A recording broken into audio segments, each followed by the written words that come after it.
35e homélie de saint Jean Chrysostome sur l'Évangile de Jean.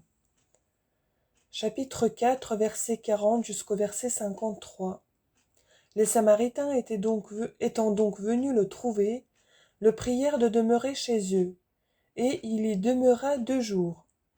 Et il y en eut beaucoup, plus qui crurent en lui, pour l'avoir entendu parler. De sorte qu'il disait à cette femme, « Ce n'est plus sur ce que vous nous en avez dit que nous croyons en lui, car nous l'avons ouï nous-mêmes, et nous savons qu'il est vraiment le Christ, sauveur du monde. » 2 jours après, il sortit de ce lieu, et s'en alla en Galilée.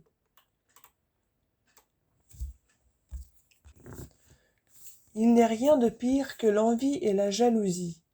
Rien n'est plus dangereux que la vaine gloire. Elle corrompt le plus souvent tout le bien que l'on fait. Les Juifs en sont un exemple. Avec de plus grandes connaissances que les Samaritains, grâce aux prophètes qui les avaient élevés, ils leur furent néanmoins inférieurs. Les Samaritains crurent au témoignage d'une femme, et sans avoir vu de miracle, ils sortirent de leur ville pour venir prier Jésus-Christ de demeurer chez eux. Mais les Juifs, même après avoir vu des prodiges et des miracles, bien loin de l'engager à demeurer avec eux, le chassèrent et n'omirent rien pour l'éloigner tout à fait de leur pays. Eux pour qui il était venu, ils le repoussèrent, tandis que d'autres le sollicitaient de demeurer chez eux. Jésus-Christ ne devait-il donc pas aller chez eux qui l'en priaient et se donner à ceux qui brûlaient de le posséder? Devait-il s'obstiner à ce point à rester parmi des ennemis, parmi des traîtres? Cela n'aurait pas été digne de sa providence. Voilà pourquoi il se rendit à la prière des Samaritains et demeura 2 jours chez eux. Ils auraient bien voulu le retenir et le garder dans leur ville. L'évangéliste l'insinue par ces paroles. Ils le prièrent de demeurer chez eux. Mais il ne le voulut pas, il y demeura seulement 2 jours. Et dans ce peu de temps, un grand nombre crurent en lui. Cependant, il n'y avait point d'apparence qu'ils crussent en lui, soit parce qu'ils n'avaient vu aucun miracle, soit à cause de la haine qu'ils portaient aux Juifs. Mais néanmoins, jugeant avec impartialité ses paroles, ils conçurent de si grands sentiments de lui, que tous ces obstacles ne purent les étouffer, et ils l'admirèrent à l'envi. De sorte qu'il disait à cette femme, « Ce n'est plus sur ce que vous nous avez dit que nous croyons en lui, car nous l'avons ouï nous-mêmes et nous savons qu'il est vraiment le Christ, sauveur du monde. » Les disciples surpassèrent leur maîtresse. Ils auraient pu avec justice accuser les Juifs, eux qui avaient cru en Jésus-Christ et qui l'avaient reçu.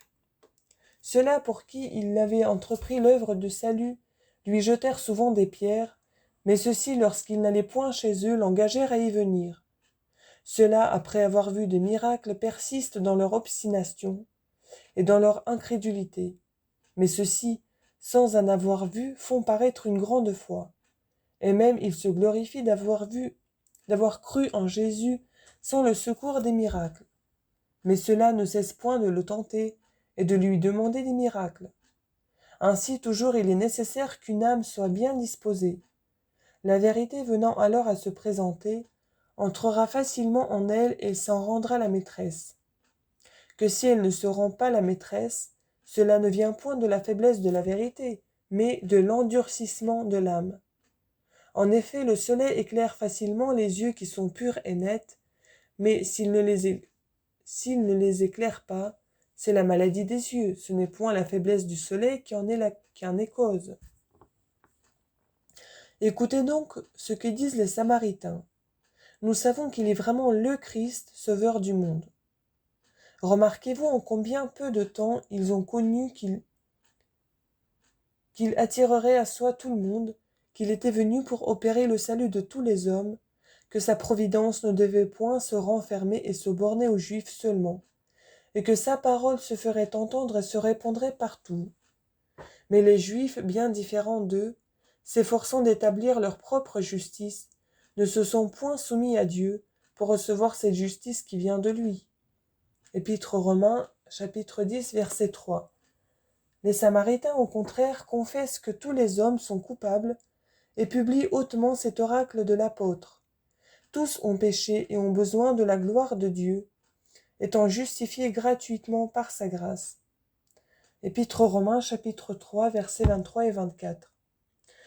Car en disant qu'il est le sauveur du monde, ils font voir que le monde était perdu. Ils montrent en même temps la puissance d'un tel sauveur. Plusieurs sont venus pour sauver les hommes, des prophètes, des anges, mais celui-ci est le vrai sauveur qui donne le salut véritablement et réellement, et non pas seulement pour un temps limité. Voilà un témoignage évident de la sincérité et de la pureté de leur foi.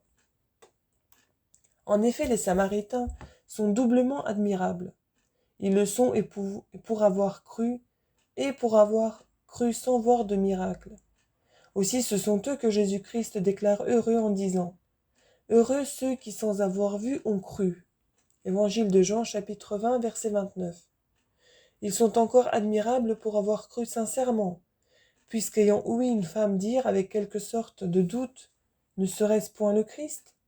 Ils ne dirent pas « Nous doutons aussi, nous en jugeons de même. » Mais nous savons, non seulement cela, mais encore qu'il est vraiment le Sauveur du monde. Ils ne le regardaient plus comme un homme ordinaire, mais ils le reconnaissaient pour le vrai Sauveur. Cependant, qui avait-il vu qui l'eût sauvé? Ils n'avaient entendu que des paroles, et toutefois ils parlent comme ils auraient pu le faire s'ils avaient vu beaucoup de miracles et des plus grands. Et pourquoi les évangélistes ne rapportent-ils pas ce que Jésus-Christ a dit, et ne font-ils pas mention de ces discours admirables? C'est afin que vous sachiez que parmi les grandes choses qu'il a dites et qu'il a faites, ils en passent beaucoup sous silence.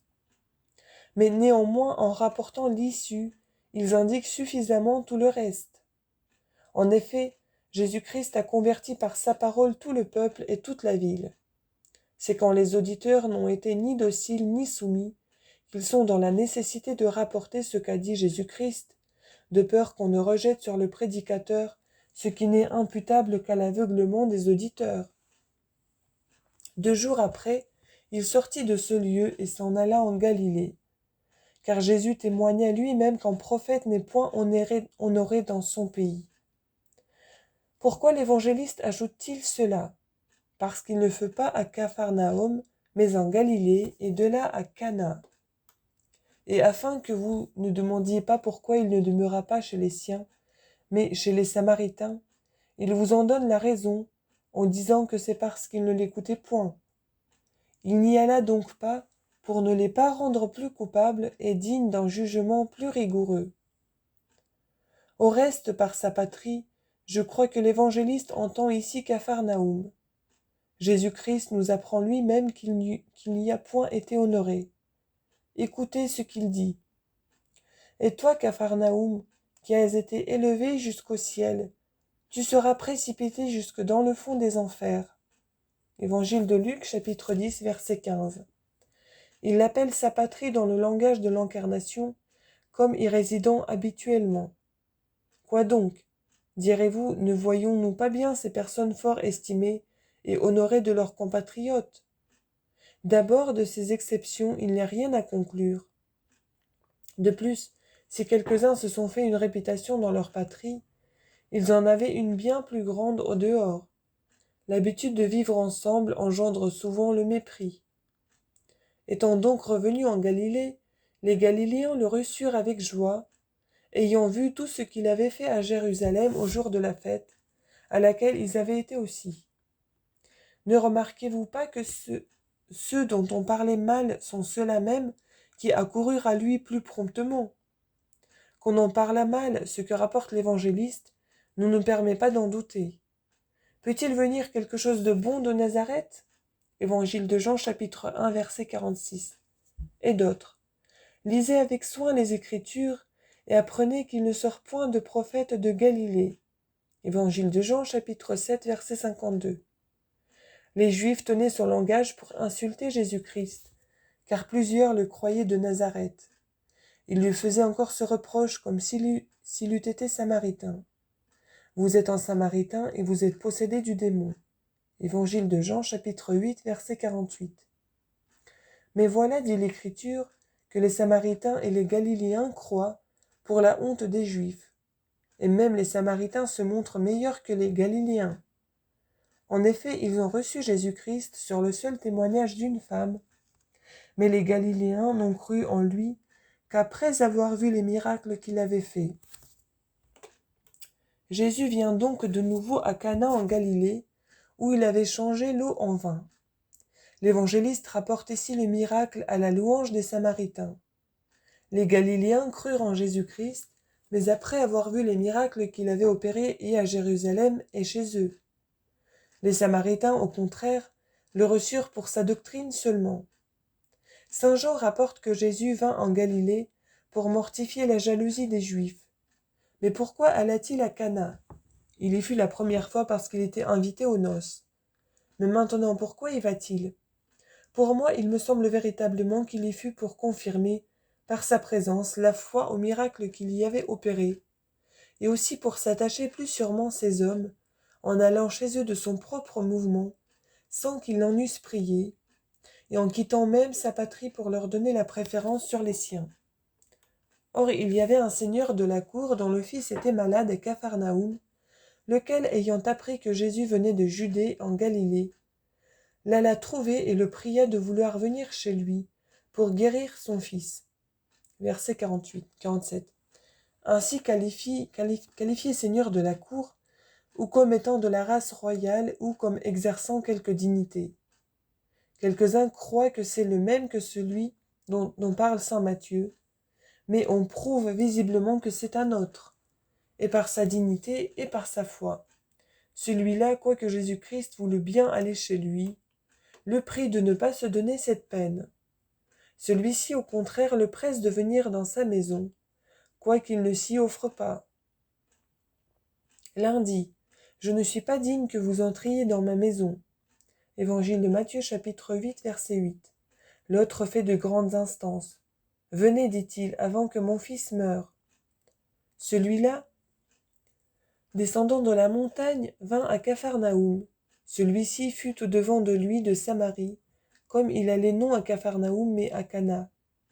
Le serviteur de celui-là était attaqué d'une paralysie, le fils de celui-ci d'une fièvre. Et il le pria de vouloir venir chez lui pour guérir son fils qui allait mourir. Que lui répondit Jésus-Christ?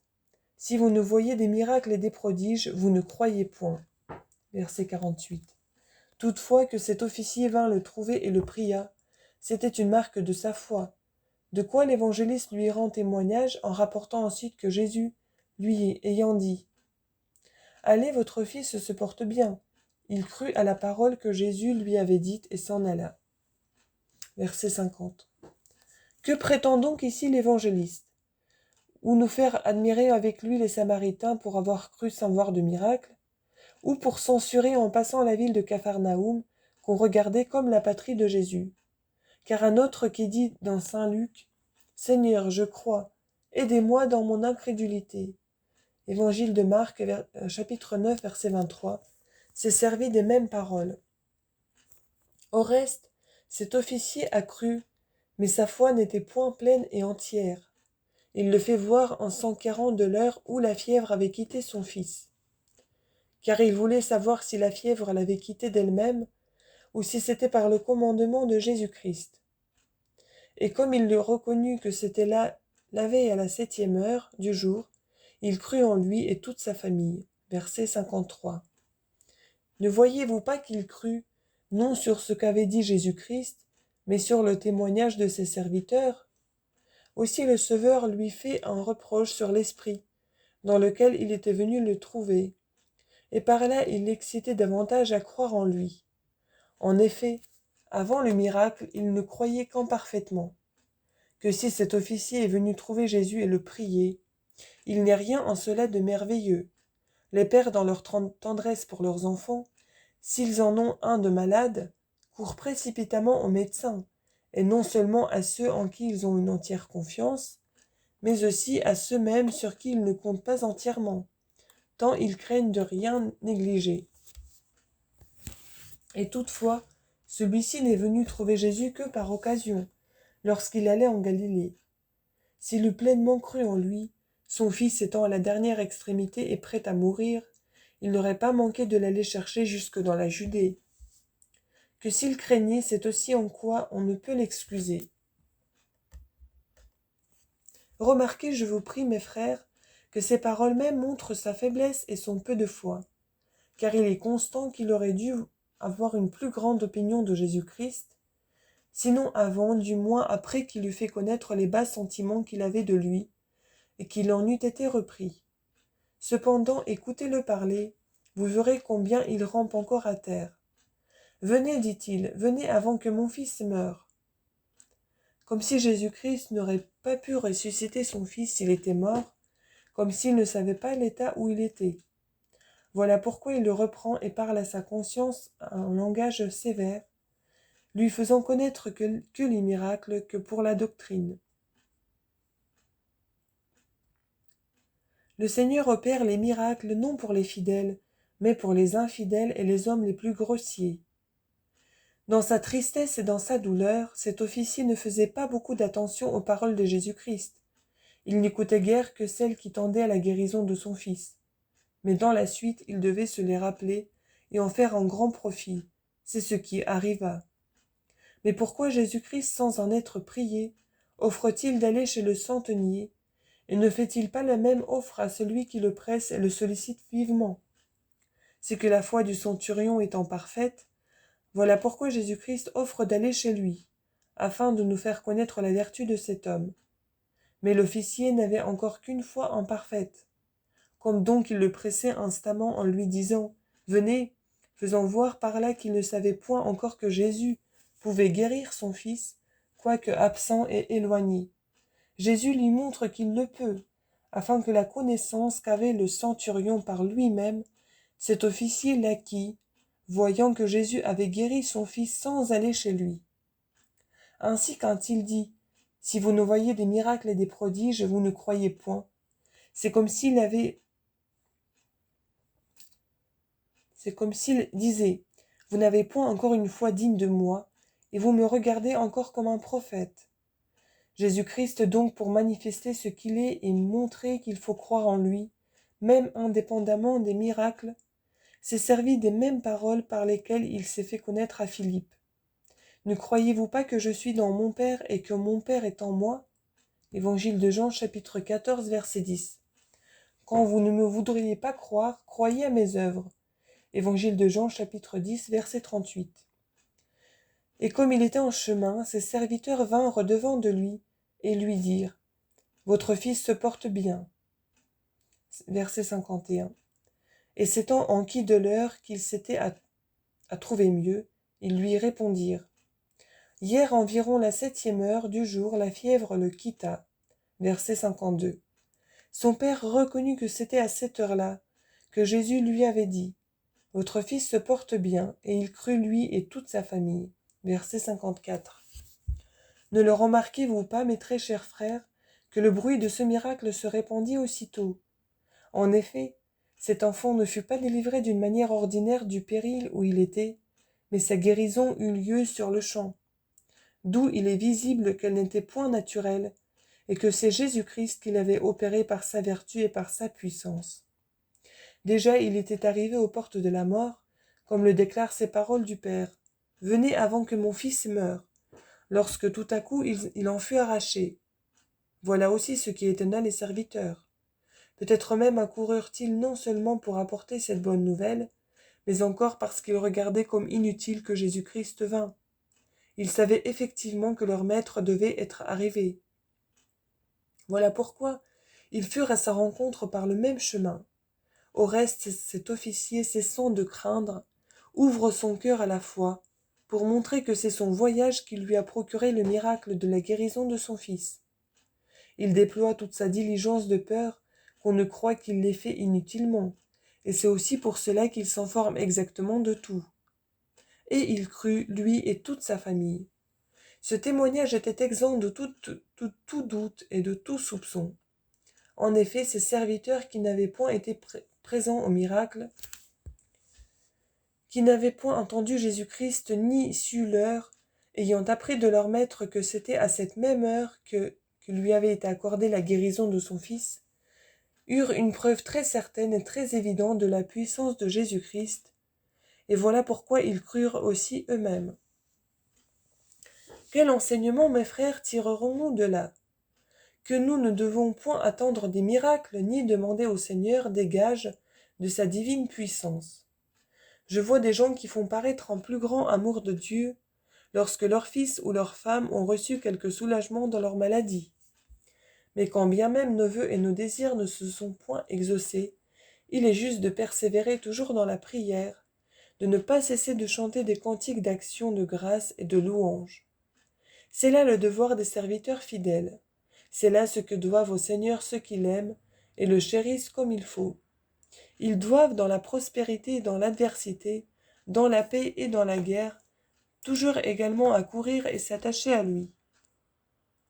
Rien en effet n'arrive que par l'ordre de sa divine providence, car le Seigneur châtie celui qu'il aime, et il frappe des verges tous ceux qu'il reçoit au nombre de ses enfants. Épître aux Hébreux, chapitre 12, verset 6.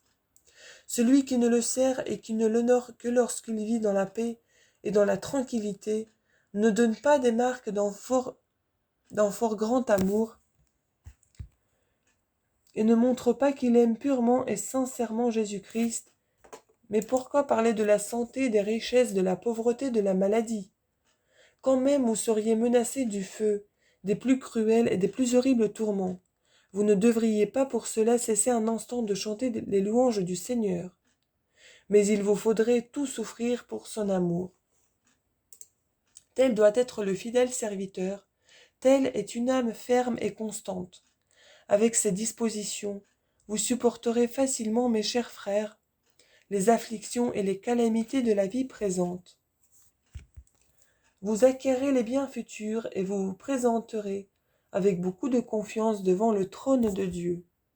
Veuille le ciel nous la départir à tous, cette confiance, par la grâce et la miséricorde de notre Seigneur Jésus-Christ, à qui appartient la gloire dans tous les siècles des siècles. Ainsi soit-il.